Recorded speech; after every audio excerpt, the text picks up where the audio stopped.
سبيل مريح تنهد يا صاحي كي تستريح. الحمد للہ رب العالمین والصلاة والسلام علی سید المرسلین وعلی آلہ الطیبین الطاہرین وعلی اصحابہ الغر المیامین ومن تبعہم بإحسان الی یوم الدین. اما بعد، میرے قابل قدر، قابل احترام بھائیوں، دوستوں اور عزیزوں، جیسا کہ آپ سب جانتے ہیں کہ ہمارا یہ درس قرآن مجید کی تفسیر سے متعلق جاری ہے. سورہ اعلیٰ یا سورہ سبح اسم ربک الاعلیٰ، اس کی تفسیر پچھلے ہفتے شروع کی گئی اور پچھلے ہفتے اس سورت کی اہمیت، اس کی فضیلت اور اعوذ باللہ اور بسم اللہ کے بعد اس کی پہلی آیت کے معنی و مفہوم پہ مختصر سی گفتگو ہوئی تھی. بعض باتوں کا ہم خلاصے کا اعادہ کر لیتے ہیں، خلاصے کو دہرا لیتے ہیں. اللہ کے نبی کریم صلی اللہ علیہ وسلم اس سورت کو وتر میں پڑھا کرتے تھے. عید کی صلاۃ میں، بقرعید میں، جمعہ میں، ظہر میں، عصر میں آپ اس کی تلاوت کیا کرتے تھے، اور آپ ائمہ کرام کو بھی یہ تعلیم دیتے تھے کہ یہ سورت اور اس جیسی صورتوں کی تلاوت کیا کریں جس سے کہ مقتدیوں کو آسانی اور سہولت ہو. تو یہ تو رہی اس سورت کی اہمیت. اس کا مضمون کیا ہے، کب یہ نازل ہوئی، اس پر بات نہیں ہوئی تھی. جہاں تک اس کے وقت نزول کا مسئلہ ہے تو یہ مکہ کی نازل ہونے والی صورتوں میں سے ہے، اور جب نبی کریم صلی اللہ علیہ وسلم مدینہ منورہ ہجرت کر کے پہنچے تو بعض صحابہ کرام اس صورت کو حفظ کر چکے تھے. پہلی آیت اس صورت کی ہے سبح اسم ربک الاعلیٰ، اور اس کا مفہوم یہ ہوتا ہے کہ پاکی بیان کیجئے نام لے کر اپنے رب کا جو سب سے اونچا ہے.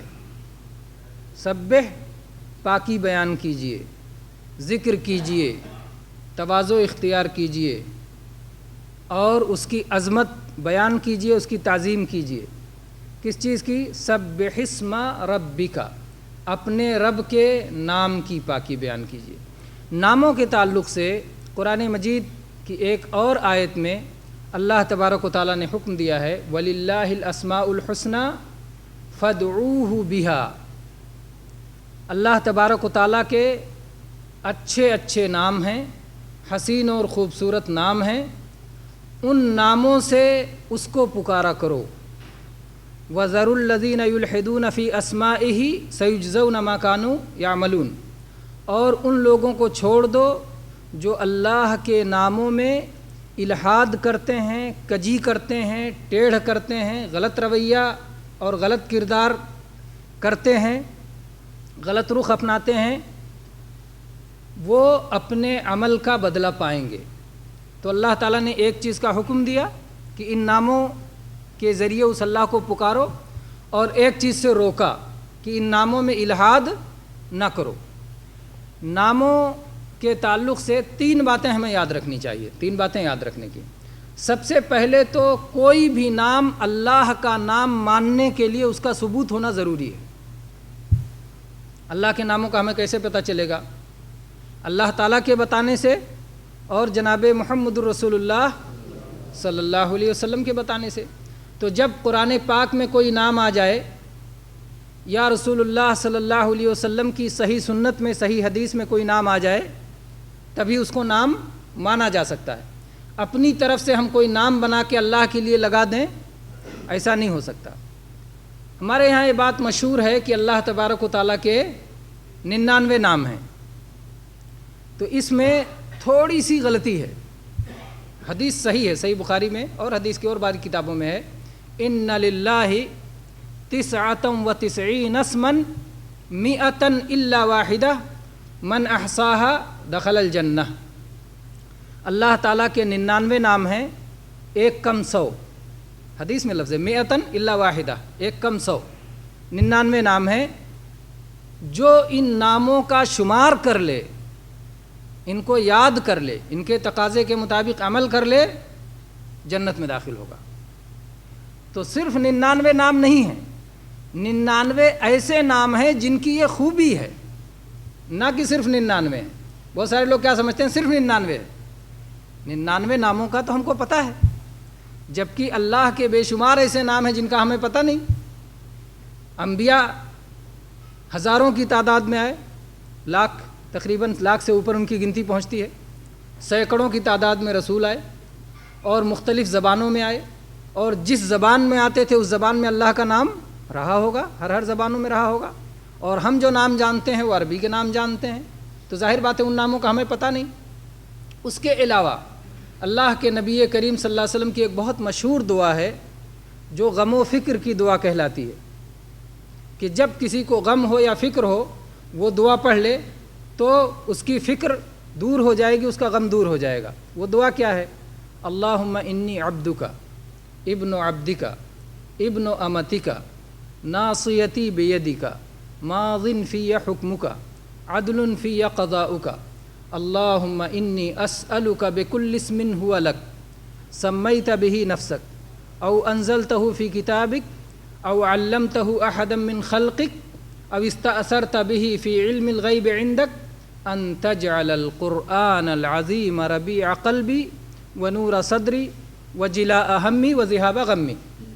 یہ دعا ہے، اس میں اللہ کے نبی کریم صلی اللہ علیہ وسلم سکھاتے ہیں، ہمیں تعلیم دیتے ہیں کہ ہم کہیں اللہم انی عبدک، اے اللہ میں تیرا بندہ ہوں، تیرے بندے کا بیٹا ہوں، تیری بندی کا بیٹا ہوں، اور اے اللہ میری پیشانی تیرے ہاتھ میں ہے اور میرے معاملے میں تیرا فیصلہ نافذ ہے، تیرا حکم جو بھی میرے تعلق سے ہے وہ نافذ ہے اور وہ بالکل عدل و انصاف پر مبنی ہے۔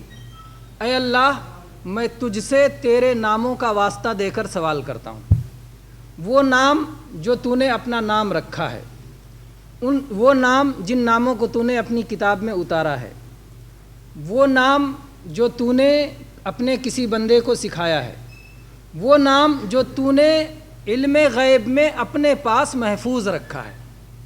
اے اللہ میں ان سارے ناموں کے واسطے سے تجھ سے سوال کرتا ہوں، تجھ سے مانگتا ہوں کہ اے اللہ قرآن کریم کو میرے دل کی بہار بنا دے اور میرے غموں کے خاتمہ اور میرے اندیشوں کے دور کرنے کا ذریعہ بنا دے۔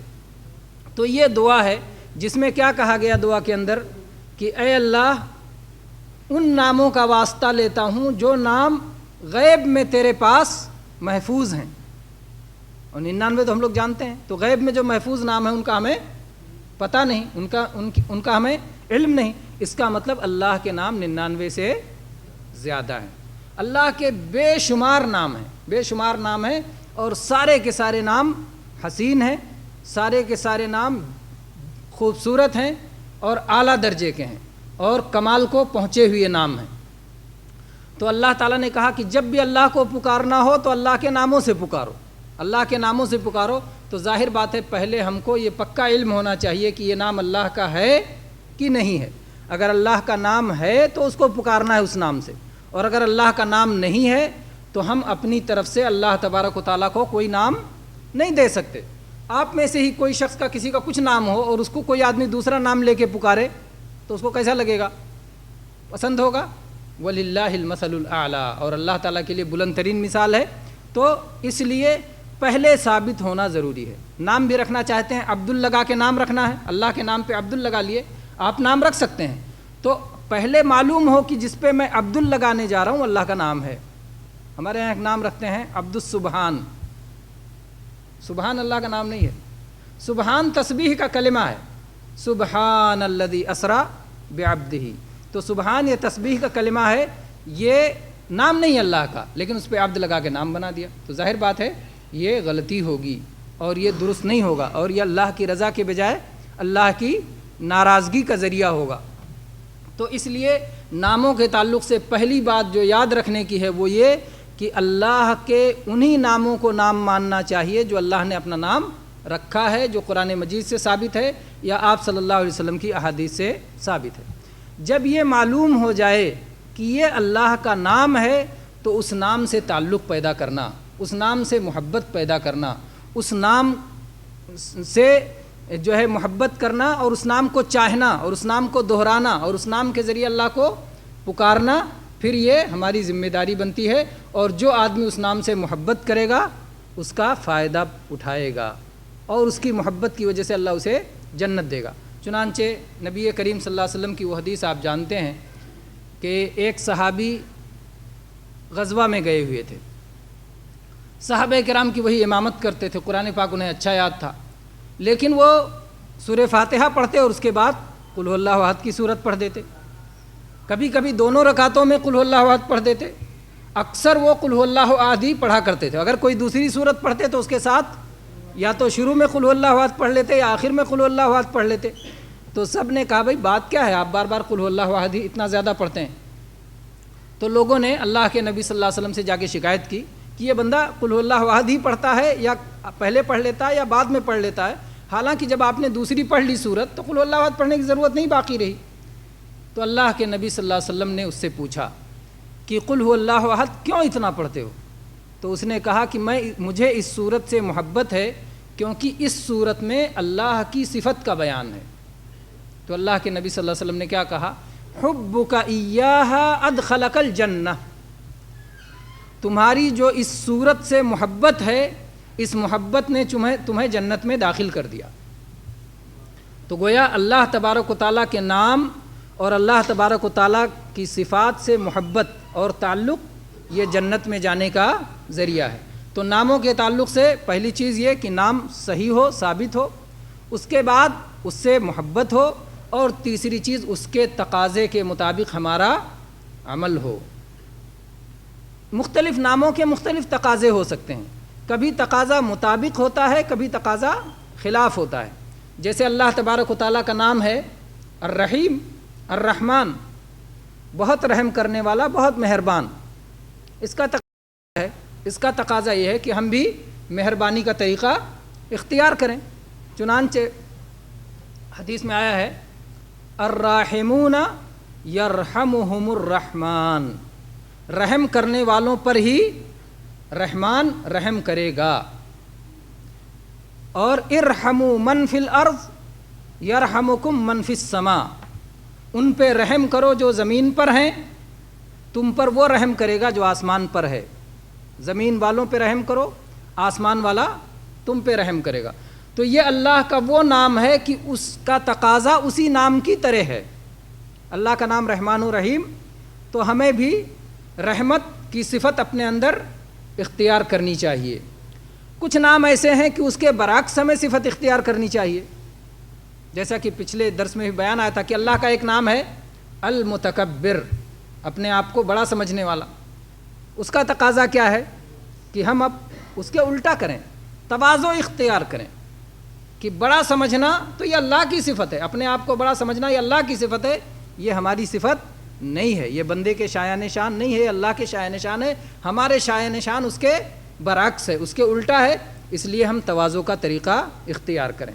تو تین چیزیں ہو گئی ناموں کے تعلق سے کہ نام کا ثبوت ہو، اس سے محبت ہو، اور اس کے تقاضے کے مطابق عمل ہو۔ تو یہ سب تسبیح میں داخل ہو جائے گا۔ سبح اسم ربک الاعلی، پاکی بیان کیجئے اپنے رب کا نام لے کر جو بہت اونچا ہے۔ حکم کس کو دیا گیا؟ محمد الرسول اللہ صلی اللہ علیہ وسلم کو۔ سبح یہ واحد کا صیغہ ہے جس میں ایک آدمی کو حکم دیا جاتا ہے۔ سبح آپ تسبیح کیجئے، محمد صلی اللہ علیہ وسلم کو حکم ہے، لیکن محمد صلی اللہ علیہ وسلم کی اتباع میں، آپ کی پیروی میں ہم سب کو بھی یہ حکم دیا گیا ہے۔ تو محمد صلی اللہ علیہ وسلم تسبیح کریں اور ہم سب کو بھی تسبیح کرنا ہے۔ یہاں یہ بات بھی یاد رہے، چونکہ ہمارے یہاں رسول اللہ صلی اللہ علیہ وسلم کے مقام کو متعین کرنے میں کافی غلطی کرتے ہیں، اس لیے یہ سمجھنا بھی ضروری ہے کہ حکم دینے والا کون؟ اللہ۔ حکم کس کو دیا جا رہا ہے؟ محمد الرسول اللہ صلی اللہ علیہ وسلم کو۔ اللہ کے رسول صلی اللہ علیہ وسلم تسبیح کرنے والے ہیں. تسبیح کس کی جا رہی ہے؟ اللہ کی. ذکر کرنے والے کون؟ رسول اللہ صلی اللہ علیہ وسلم. ذکر کس کا ہو رہا ہے؟ اللہ کا. حکم دینے والا اللہ، جس کی عبادت کی جا رہی ہے وہ اللہ، جو بڑا ہے، حاکم ہے، جس کی پیروی کی جا رہی ہے، جس کی بات مانی جا رہی ہے وہ اللہ ہے. اور جو بات ماننے والا ہے، جو پیروی کر رہا ہے، جو حکم پہ چل رہا ہے، جو حکم کو پھیلا رہا ہے، وہ جناب محمد الرسول اللہ صلی اللہ علیہ وسلم ہے. تو کوئی اس نادانی میں مبتلا ہو جائے کہ دونوں برابر ہیں یا رسول اللہ صلی اللہ علیہ وسلم کو بڑا بنا دے تو اس نے دین کو سمجھا ہی نہیں. تو بہرحال یہ تو بہت ساری جگہوں سے ثابت ہے، لیکن اس میں بھی یہ ذہن میں نقطہ رہے. پھر اللہ تعالیٰ نے کہا سبح اسم ربک الاعلیٰ، پاکی بیان کیجیے اپنے رب کا نام لے کر جو بہت اونچا ہے. اپنے رب کا، اپنا رب ہے، ہم سب کا رب ہے، محمد رسول اللہ صلی اللہ علیہ وسلم کا رب ہے. یہ ربوبیت اس کی عام بھی ہے اور خاص بھی ہے. یہ سب کے ساتھ ہے کہ سب کی پرورش کرنے والا، سب کو پالنے والا، سب کا مالک، سب کا پیدا کرنے والا، سب کو رزق دینے والا، یہ سب کے ساتھ ہے. لیکن ایمان والے بندوں کے ساتھ خصوصی رحمت ہے کہ انہیں ایمان کی دولت سے نوازا، انہیں توفیق کی دولت سے نوازا، انہیں اپنی معرفت کی دولت کے نوازا، انہیں توحید کی نعمت سے نوازا. انبیاء اور رسول پر اور خاص نعمت ہے کہ انہیں اپنا مقرب بنایا. تو اس کی ربوبیت خاص بھی ہے، اور جن کے پاس خاص نعمت ہے ان کو زیادہ تسبیح کی ضرورت ہے. اور اس لیے آپ دیکھیں کہ جناب محمد رسول اللہ صلی اللہ علیہ وسلم رکوع میں بھی تسبیح کرتے تھے، سبح سبحان ربی العظیم، اور سجدے میں سبحان ربی الاعلیٰ. رکوع میں بھی تسبیح، سجدے میں بھی تسبیح، اور دعائے ثنا شروع ہوتی ہے تو وہاں سے بھی سبحانک اللہم، وہاں بھی تسبیح. تو بہت تسبیح آپ کرنے والے تھے. اور اسی طرح سے اللہ کے نبی کریم صلی اللہ علیہ وسلم کی وہ حدیث جو صحیح بخاری کی آخری حدیث ہے کہ کلمتان حبیبتان الی الرحمن خفیفتان علی اللسان ثقیلتان فی المیزان سبحان اللہ و بحمدہ سبحان اللہ العظیم. کہ دو کلمے ہیں جو اللہ کو بہت محبوب ہیں اور میزان عمل میں بہت وزنی ہیں اور زبان پر بہت ہلکے ہیں. وہ کیا ہیں؟ سبحان اللہ و بحمدہ. پاک ہے اللہ کی ذات اور ہم اس کی تعریف، اس کی پاکی بیان کرنے کے ساتھ اس کی مدح اور تعریف بھی کرتے ہیں. اور پاک ہے میرا رب جو کہ بہت عظمت والا ہے. سبحان اللہ و بحمدہ سبحان اللہ العظیم. تو یہ تسبیح کی اہمیت ہے، اور بہت ساری اہمیت اور فضائل حدیث کی کتابوں میں موجود ہیں، اور بہت ساری دعاؤں کے ساتھ مل کر کے بھی. جیسے سونے سے پہلے آپ 33 مرتبہ سبحان اللہ، 33 مرتبہ الحمدللہ، 34 مرتبہ اللہ اکبر. اسی طرح سے صلاۃ ختم کرنے کے بعد بھی یہ تسبیحیں ہیں. تو تسبیحات کے مختلف اوقات ہیں اور مختلف مقامات ہیں. سبح اسم ربک الاعلیٰ، تسبیح بیان کیجئے اپنے رب کی، اس کا نام لے کر جو بہت اونچا ہے، جو بہت بلند ہے. اونچا ہونا جو ہے اللہ تبارک و تعالیٰ کی صفات میں سے ایک اہم صفت ہے. ایک تو یہ دلیل ہو گئی اعلیٰ، سب سے اوپر. اور آیت الکرسی میں آخر میں اللہ تعالیٰ نے کیا فرمایا؟ وَهُوَ الْعَلِيُّ الْعَظِيمُ، وہ اونچا ہے اور وہ عظمت والا ہے. تو اوپر ہونا، اونچا ہونا، یہ اللہ کی صفات میں سے ایک بہت اہم صفت ہے. اونچا ہونا کئی طرح سے ہے. ایک تو ہے کہ کسی آدمی کی شان اونچی ہو، کہ یہ آدمی بڑی شان والا ہے، بڑی عظمت والا ہے، قدر و منزلت والا ہے، درجے والا ہے، رتبے والا ہے. تو ایک یہ ہو گیا شان اونچی ہونا، اللہ کی شان اونچی ہے، اللہ کا رتبہ اونچا، اللہ کا مقام اونچا. دوسری چیز ہے کہ آدمی کا قہر اور غلبہ اونچا ہو. قہر اور غلبہ یعنی طاقت اور قدرت، اسے کوئی پچھاڑ نہ سکے، اسے کوئی شکست نہ دے سکے، اسے کوئی ہرا نہ سکے، اس کی بات آ جائے تو اٹل ہو، ہے نا. تو اللہ اپنی قہر میں بھی اونچا ہے کہ اللہ نے جو فیصلہ کر دیا اس پر کوئی سوال نہیں کیا جا سکتا. اللہ کسی سے ڈرتا نہیں، جو کہہ دیا اسے ہونا ہے. تو اللہ اس معاملے میں بھی اونچا ہے، اس میں کوئی اختلاف نہیں. اللہ کی شان اونچی، اللہ کا غلبہ اونچا، اس میں کوئی اختلاف نہیں. اللہ کی ذات اونچی، اللہ کی ذات بھی بلند ہے. اس میں بعض لوگ اختلاف کرتے ہیں، اور حقیقت یہ ہے کہ صحابہ میں اس میں کوئی اختلاف نہیں تھا، تابعین میں اس میں کوئی اختلاف نہیں تھا. اس بدعت کے جہمیت اور اعتزال اور اسی طرح سے جو ہے علم کلام اور فلسفہ کی بدعتوں کے آنے سے پہلے اس مسئلے میں کوئی اختلاف نہیں تھا. سب کہتے تھے اللہ کی ذات بھی اونچی ہے, اللہ کی ذات بھی بلند ہے. اللہ کی ذات بلند ہونے کا کیا مطلب؟ اللہ کی ذات بلند ہونے کا مطلب اللہ تبارک و تعالیٰ ساتوں آسمانوں سے اوپر اپنے عرش پر بلند ہے. اللہ کی ذات سب سے اوپر ہے. اللہ کی ذات ہمارے اندر نہیں ہے, اللہ کی ذات اپنے مخلوق کے اندر نہیں ہے, اللہ کی ذات اوپر ہے. یہ ہوتا ہے اعلیٰ, سب سے اونچا ذات کے اعتبار سے. اس میں کچھ لوگ کیا کہہ دیتے ہیں, کہتے ہیں اللہ ہر جگہ ہے, اور بعض لوگ کہتے ہیں اللہ ہمارے دل میں ہے. یہ بھی صحیح نہیں, اللہ ہمارے دل میں ہے. اللہ بہت بڑا ہے اور ہمارا دل اتنا بڑا نہیں ہے کہ اللہ اس میں آ جائے. یہ اللہ کی شان کے خلاف اس طرح کی بات کہنا. ہمارے دل میں جو ہے وہ کیا ہے, اللہ پر ایمان ہے, ہمارے دل میں اللہ کی محبت ہے, ہمارے دل میں اللہ پر توکل ہے, ہمارے دل میں اللہ کا خوف ہے, ہمارے دل میں اللہ سے امید ہے, ہمارے دل میں اللہ پر بھروسہ ہے. یہ ساری چیزیں ہمارے دل میں ہیں. ہمارے دل میں اللہ کی ذات نہیں ہے. اللہ کی ذات سے متعلق جو چیزیں ہیں, یاد ہے, بھروسہ ہے, توکل ہے, ذکر ہے, ایمان ہے, امید ہے, یہ ساری چیزیں ہمارے دل میں. تو بعض لوگوں نے یہی سمجھ لیا کہ شاید اللہ ہے, دل میں اللہ ہے مطلب دل میں اللہ پر یقین ہے, دل میں اللہ ہے مطلب دل میں اللہ پر بھروسہ ہے. تو یہ ہوتا ہے دل میں اللہ کا مطلب اللہ کی ذات دل میں نہیں ہے. اور جہاں تک مسئلہ ہے کہ اللہ ہر جگہ موجود ہے, تو یہ انتہائی غلط فلسفہ ہے. اور یہ جن لوگوں نے پھیلایا ہے, انہوں نے اگر واقعی اس کو سمجھ کے پھیلایا ہے تو وہ اسلام دشمن ہے. اگر سمجھتے ہیں کیونکہ اس کا لازم اتنا خطرناک ہے, اس کا لازم اتنا خطرناک ہے. مندر میں بھی اللہ, مسجد میں بھی اللہ, گردوارے میں بھی اللہ, چرچ میں بھی اللہ, ہر جگہ اللہ ہے نا. جہاں پاؤ وہاں سر جھکا دو, جہاں سمجھ میں آئے وہاں سر جھکا دو. تو یہ تو کفر صریح ہے, اس کو کوئی مسلمان ماننے کے لیے تیار نہیں ہوگا, کفر ہے. اگر کوئی سمجھ کے کہے تو اس کو کبھی قطعاً نہیں مان سکتا.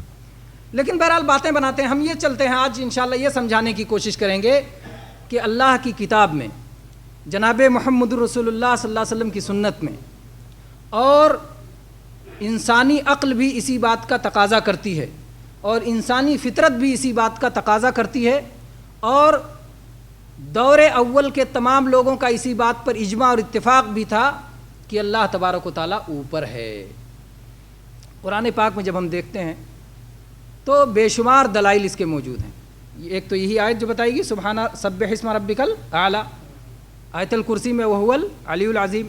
پھر اللہ تعالیٰ نے فرمایا الرحمن علی العرش استوى, رحمان اپنے عرش کے اوپر مستوی ہے, بلند ہے. اسی طرح سے قرآن پاک میں اللہ تبارک و تعالیٰ نے فرشتوں کے بارے میں فرمایا یخافون ربہم من فوقہم, فرشتے اپنے رب سے ڈرتے ہیں جو ان کے اوپر ہے.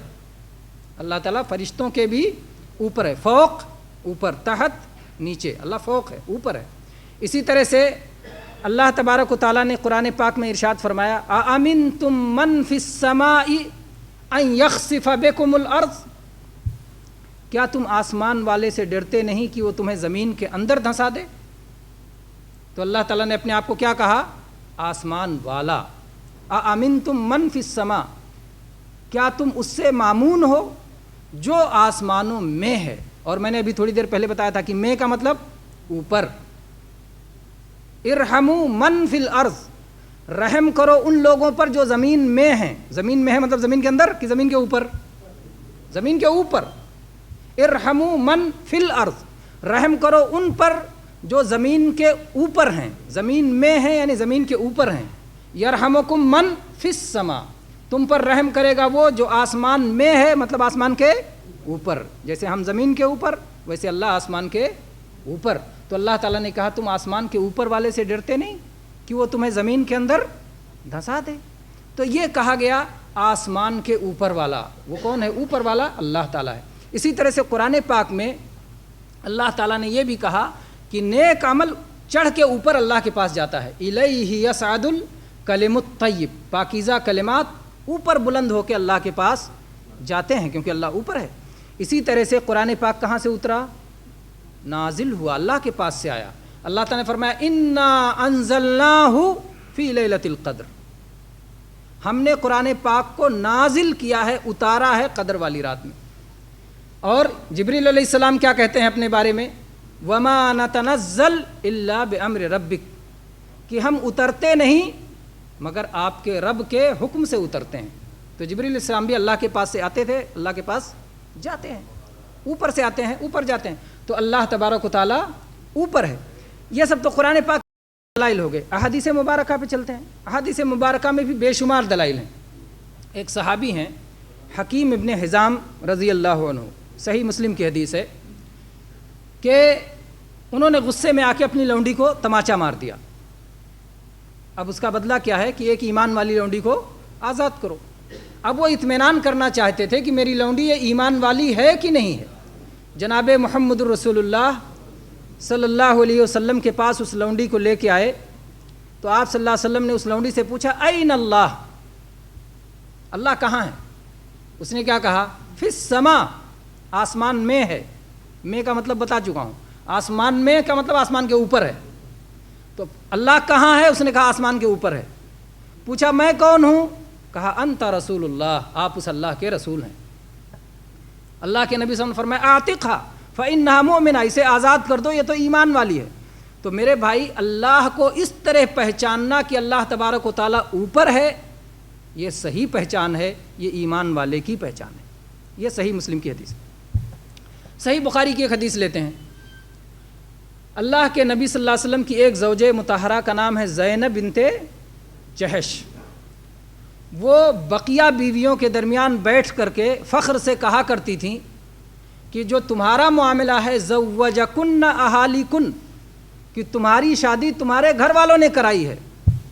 وزوجنی اللہ تعالی من فوق 7 سماوات، اور اللہ تبارک و تعالیٰ نے میری شادی کی ہے 7 آسمانوں کے اوپر، 7 آسمانوں کے اوپر۔ یہ کہاں کا ذکر ہے؟ قرآن مجید میں بھی اللہ نے اس کا ذکر کیا ہے۔ اللہ کے نبی صلی اللہ علیہ وسلم کے ایک منہ بولے بیٹے تھے، اللہ کے نبی نے ان کو منہ بولا بیٹا بنایا تھا، زید ابن حارثہ رضی اللہ تعالیٰ عنہ۔ زید ابن حارثہ رضی اللہ عنہ کا نکاح اللہ کے نبی صلی اللہ علیہ وسلم نے زینب بنت جہش سے کروا دیا تھا، اور کسی وجہ سے ان دونوں میں معاملہ نبھ نہیں سکا، اور اللہ تبارک و تعالیٰ یہ چاہتا تھا کہ جو جاہلیت کی رسم تھی منہ بولا بیٹا بنانے کی، اسے ختم کر دیا جائے۔ تو اللہ تعالیٰ نے نبی کریم صلی اللہ علیہ وسلم کے ذریعے اسے ختم کیا، اور اللہ نے کہا کہ جو کوئی منہ بولا بیٹا ہو وہ اصلی بیٹا نہیں ہو سکتا ہے، نسبی بیٹا نہیں ہو سکتا ہے، اور اس کی منکوحہ سے نکاح کرنا حلال ہے۔ تو اللہ تعالیٰ نے دنیا میں اللہ کے نبی صلی اللہ علیہ وسلم کو اس معاملے، اگر اللہ کے نبی کوئی آیت چھپاتے تو شاید یہ آیت چھپا لیتے جس میں اللہ تعالیٰ نے آپ کو کہا تھا کہ آپ جو ہے اللہ سے آپ کو ڈرنا چاہیے، دنیا والوں سے کیوں ڈرتے ہیں؟ واللہ احق ان تخشاہ، اللہ اس کا حقدار ہے کہ آپ اللہ سے ڈریں۔ اتخشى الناس، آپ لوگوں سے ڈرتے ہیں۔ یعنی عرب میں گھٹی میں پڑا ہوا تھا بیٹا بنانا، اور پھر جس کو بیٹا بنایا اس کی بیوی سے نکاح کر لو، یہ بہت بڑے عیب کی بات تھی جاہلوں کے لیے، اور اللہ تعالیٰ نے یہ حکم دیا کہ آپ اس سے نکاح کیجئے، تو اللہ کے نبی صلی اللہ علیہ وسلم اس کو ظاہر نہیں کر پا رہے تھے، تو اللہ تعالیٰ نے قرآن پاک میں آیت اتاری، اور آیت کو تو آپ قطعاً نہیں چھپا سکتے تھے، آیت کو پہنچانا آپ کی ذمہ داری تھی۔ تو اس میں اللہ تعالیٰ نے کہا اتخشى الناس واللہ احق ان تخشى، آپ لوگوں سے ڈرتے ہیں، اللہ اس کا حقدار ہے کہ آپ اس سے ڈریں۔ اور چنانچہ اللہ تعالیٰ نے قرآن پاک میں فرمایا فلما قضى زید منها وطرا زوجناکها، جب زید نے اپنی ضرورت پوری کر لی تو ہم نے زید کی بیوی کا نکاح آپ سے کر دیا۔ زوجناکها یہ اللہ کا کلام ہے، آسمان سے آیا، 7 آسمانوں کے اوپر اللہ نے نکاح کیا۔ تو کیا کہتی تھی وہ زینب رضی اللہ عنہ کہ میری شادی 7 آسمانوں کے اوپر اللہ نے کی ہے۔ تو اس کا مطلب نبی صلی اللہ علیہ وسلم کی بیویوں کا عقیدہ کیا تھا کہ اللہ تعالیٰ کہاں ہے؟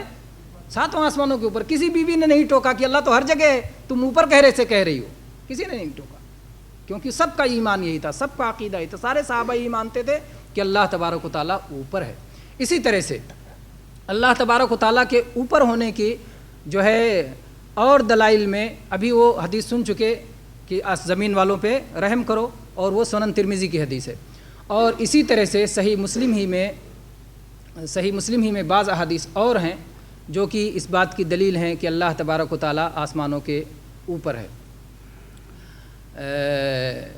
تو اللہ تبارک و تعالیٰ، کچھ حدیثیں آپ نے سنی، کچھ آیات آپ نے سنی، اب چلتے ہیں عقلی دلیل کی طرف کہ عقل بھی یہی کہتی ہے کہ اللہ اوپر ہے۔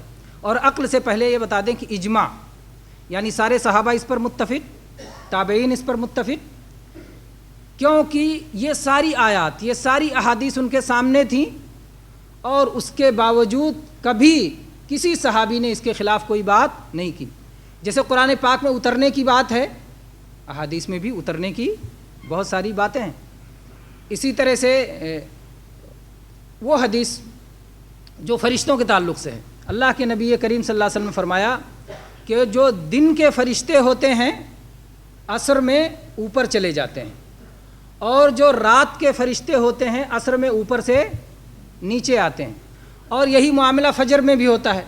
فجر میں جو رات کے فرشتے ہوتے ہیں اوپر جاتے ہیں اور جو دن کے فرشتے ہوتے ہیں نیچے آتے ہیں۔ اس میں حدیث کیا ہے؟ فَيَعْرُجُ الَّذِينَ بَاتُوا فِيكُمْ، تو عروج کرتے ہیں، اوپر کو چڑھتے ہیں وہ فرشتے جنہوں نے رات گزاری ہوتی ہے۔ تو اوپر کو چڑھنا کیا ہوا؟ اوپر چڑھ کے کہاں جاتے ہیں فرشتے؟ اللہ کے پاس، اور اللہ تعالیٰ ان سے کیا پوچھتا ہے؟ میرے بندوں کو کس حال میں پایا؟ کہا یا اللہ جب گئے تھے تو عصر پڑھ رہے تھے، آئے تو فجر پڑھ رہے تھے، ہم نے تیری عبادت میں پایا جاتے ہوئے بھی اور آتے ہوئے بھی۔ تو یہاں بھی ثابت ہوتا ہے کہ اللہ تبارک و تعالیٰ اوپر ہے۔ بہرحال اس طرح کی اور بھی احادیث ہیں۔ تو سارے صحابہ متفق، صحابہ کے بعد والے متفق، جب تک کہ یہ بدعت ظاہر نہیں ہوئی، جس بدعت نے لوگوں کو یہ سکھانا شروع کیا کہ اللہ ہر جگہ موجود ہے، یہ معتزلہ کی بدعت، جہمیہ کی بدعت اور دوسرے اہل کلام اور اہل فلسفہ کی بدعت۔ عقل بھی یہی کہتی ہے کہ اللہ اوپر ہی ہونا چاہیے۔ کیوں؟ ہر طرح کی صفات کمال اللہ کے لیے ہے نا۔ کمال کس میں ہے؟ شان کس میں ہے؟ بلندی کس میں ہے؟ اوپر کی نیچے؟ اوپر رہنے میں بلندی ہے، اوپر رہنے میں شان ہے، نیچے رہنے میں پستی ہے، عیب ہے، نقص ہے۔ تو اللہ جب بندوں کے لیے اوپر رہنا شان ہے تو اللہ تعالیٰ کے لیے بھی اوپر رہنا شان ہے۔ وَلِلَّهِ الْمَثَلُ الْأَعْلَىٰ، اللہ کے لیے اعلیٰ مثال ہے۔ وہ ساری چیزیں جس میں اللہ کے لیے خصوصیت الگ سے نہ ہو اور بندوں کے لیے وہ قابل تعریف ہو، اللہ کے لیے بھی قابل تعریف ہے، اسی لیے کہا گیا وَلِلَّهِ الْمَثَلُ الْأَعْلَىٰ، اعلیٰ مثالیں اللہ کے لیے۔ تو اوپر ہونا صفات کمال میں سے ہے، اس لیے اللہ تبارک و تعالیٰ کا اوپر ہونا ہی اللہ کے شائن شان ہے، یہ ہماری عقل بھی کہتی ہے۔ نیچے ہونا عیب میں سے ہے اور اللہ کو ہر عیب سے ہم پاک مانتے ہیں۔ نیچے ہونا، پست ہونا، یہ تنقیص ہے، توہین ہے، عیب ہے، کمی ہے، اس لیے ہم اللہ کو اس سے بری کرتے ہیں۔ اور جب نیچے ہونے سے بری کرتے ہیں تو دو چیزیں بچتی ہیں، یا تو برابری میں مانیں، دائیں مانیں، بائیں مانیں، آگے مانیں، پیچھے مانیں، یہ کیا ہو گیا؟ برابری میں۔ اور اللہ تبارک و تعالیٰ برابری سے بھی پاک ہے، اللہ تعالیٰ کمتر ہونے سے بھی پاک، برابر ہونے سے بھی پاک، اللہ تبارک و تعالیٰ بلند ہے۔ تو اس لیے عقل ایک ہی طرح سے نہیں، دو طرح سے کہتی ہے کہ اللہ اوپر ہے۔ صفات کمال اللہ کے لیے، اس لیے اللہ اوپر، عیب سے مبرہ اللہ، اس لیے اللہ اوپر۔ ہماری فطرت بھی یہی کہتی ہے کہ اللہ اوپر ہے۔ جب دعا کرتے ہیں، مصیبت میں پھنستے ہیں، پریشان ہوتے ہیں، تو دل کدھر کو کھنچتا ہے؟ ہاتھ کدھر کو اٹھتے ہیں؟ کوئی نیچے ہاتھ اٹھاتا ہے، کوئی دائیں ہاتھ اٹھاتا ہے، کوئی بائیں ہاتھ اٹھاتا ہے، ہاتھ اوپر کو اٹھتے ہیں، آنکھیں نگاہیں اوپر کو جاتی ہیں، یا اللہ اوپر سے مدد نازل فرما۔ چنانچہ جناب محمد الرسول اللہ صلی اللہ علیہ وسلم کی وہ حدیث جو آپ لوگوں نے بارہا سنی ہوگی کہ اللہ کے نبی صلی اللہ علیہ وسلم نے فرمایا کہ اللہ تعالیٰ نے ایمان والوں کو بھی اسی کا حکم دیا جس کا حکم اللہ تبارک و تعالیٰ نے اپنے رسولوں کو حکم دیا تھا کہ پاکیزہ رزق کھاؤ اور نیک عمل کرو۔ پھر اللہ کے نبی صلی اللہ علیہ وسلم نے ایک شخص کا ذکر کیا کہ جو سفر میں ہے، پریشان حال ہے، پراگندہ حال بال ہے، اور اپنے ہاتھوں کو اٹھاتا ہے، یمد یدیہ الی السماء، اپنے دونوں ہاتھوں کو آسمان کی طرف اٹھاتا ہے، کہتا ہے یا رب یا رب، لیکن اللہ کے نبی صلی اللہ علیہ وسلم فرماتے ہیں کہ اس کی دعا قبول نہیں ہوتی، کیونکہ اس کا کھانا حرام، اس کا پینا حرام، اس کا لباس حرام، اس کی پرورش حرام سے ہوئی۔ یہاں استدلال کس سے کرنا ہے کہ اپنے ہاتھوں کو کہاں اٹھاتا ہے؟ وہ آسمان کی طرف اٹھاتا ہے، اوپر کی طرف اٹھاتا ہے۔ فطرت ہے یہ۔ کسی بھی مسلم غیر مسلم سب سے پوچھو کہ تم کو کس نے پیدا کیا؟ اوپر والے نے پیدا کیا، فطرت ہے۔ جب تک فطرت نہ بگڑے تب تک آدمی اقرار کرتا ہے کہ اللہ اوپر ہے، فطرت بگڑ جائے تو کہتا ہے اللہ ہر جگہ۔ یہ فطرت کی سلامتی خراب ہو جاتی ہے۔ آپ دیکھیں جب جناب محمد الرسول اللہ صلی اللہ علیہ وسلم حجۃ الوداع پہ گئے ہوئے تھے، آپ کے سامنے 1,00,000 سے زیادہ صحابہ کا مجمع تھا. آپ صلی اللہ علیہ وسلم نے آخر میں کہا کیا میں نے آپ کی ہمدردی کا حق ادا کر دیا, اللہ کا پیغام پہنچا دیا؟ صحابہ نے کہا اے اللہ کے نبی صلی اللہ علیہ وسلم لقد نصح وادیت وبلغت, اے اللہ کے نبی آپ نے ہمدردی کر دی, آپ نے تبلیغ کر دی اور آپ نے سب کچھ ہم تک پہنچا دیا جو اللہ نے آپ کو امانت سپرد کر دی تھی, وہ امانت آپ نے ہمارے حوالے کر دی. اللہ کے نبی صلی اللہ علیہ وسلم نے رفع اصبعہ السبابۃ الی السماء, آپ نے اپنے شہادت کی انگلی کو آسمان کی طرف اٹھایا, وینکتہ الی الناس, اور بعض میں ینکتہ الی الارض, اور پھر آسمان کی طرف اٹھانے کے بعد زمین کی طرف یا صحابہ کی طرف انگلی کا اشارہ کرتے ہوئے کہا اللہم فاشہد, اے اللہ ان کی باتوں پہ گواہ رہنا, اللہم فاشہد, اے اللہ ان کی باتوں پہ گواہ رہنا. تو آپ نے انگلی کس طرف اٹھائی؟ آسمان کی طرف اٹھائی. تو یہ فطرت میں ہے انسان کے, اور یہ دلیل حدیث کی بھی دلیل ہو گئی اور فطرت کی بھی دلیل ہو گئی کہ اللہ تبارک و تعالیٰ اوپر ہے. بہرحال میرے بھائیوں, تو اللہ تعالیٰ نے فرمایا سبح اسم ربک الاعلیٰ, پاکی بیان کیجئے اپنے رب کا نام لے کر کے جو رب سب سے اونچا ہے, جس کی ذات بھی سب سے اونچی, جس کی شان بھی سب سے اونچی, جس کا مقام و مرتبہ بھی سب سے اونچا, جس کا قہر و غلبہ بھی سب سے اونچا, جو ہر اعتبار سے اونچا ہے. اب انشاءاللہ اگلے ہفتے انشاءاللہ ہم پڑھیں گے الذی خلق فسوا. اب اللہ تعالیٰ نے بھی نام کی تسبیح بتائی. اللہ کے نام بھی ہیں, اللہ کے کام بھی ہیں, کوئی نام کام سے خالی نہیں ہے. تو اللہ نے اب کاموں کا ذکر شروع کیا کہ اللہ کا سب سے بڑا کام الذی خلق, اللہ وہ ہے جس نے پیدا کیا, فسوا پھر ٹھیک ٹھاک بنایا. اور انشاءاللہ پیدا کرنے کا کیا مطلب ہوتا ہے, ٹھیک ٹھاک بنانے کا کیا مطلب ہوتا ہے, کس کو پیدا کیا ہے, دوسرے پیدا کرنے والے کون ہیں, بہت سارے سوالات کے جوابات انشاءاللہ اگلے درس میں آئیں گے. انشاءاللہ جس طرح سے آپ لوگ محبت کے ساتھ, جذبے کے ساتھ, لگن کے ساتھ, حوصلے کے ساتھ اور اللہ کے کلام کو سننے کے لیے, سمجھنے کے لیے جس طرح آپ سب تشریف لائے, انشاءاللہ اگلے درسوں میں بھی اس طرح آئیں گے اور دوستوں کو بھی لائیں گے, اس علم کو آگے بڑھائیں گے, قرآن کو پھیلائیں گے, قرآن کو چھوڑنے والے بدنصیب نہیں بنیں گے بلکہ قرآن سے اپنا تعلق جوڑنے والے بنیں گے. اللہ تبارک و تعالی ہم سب کو اس کی توفیق دے. آمین. وآخر دعوانا ان الحمد للہ رب العالمین وصلی اللہ علیہ نبینا.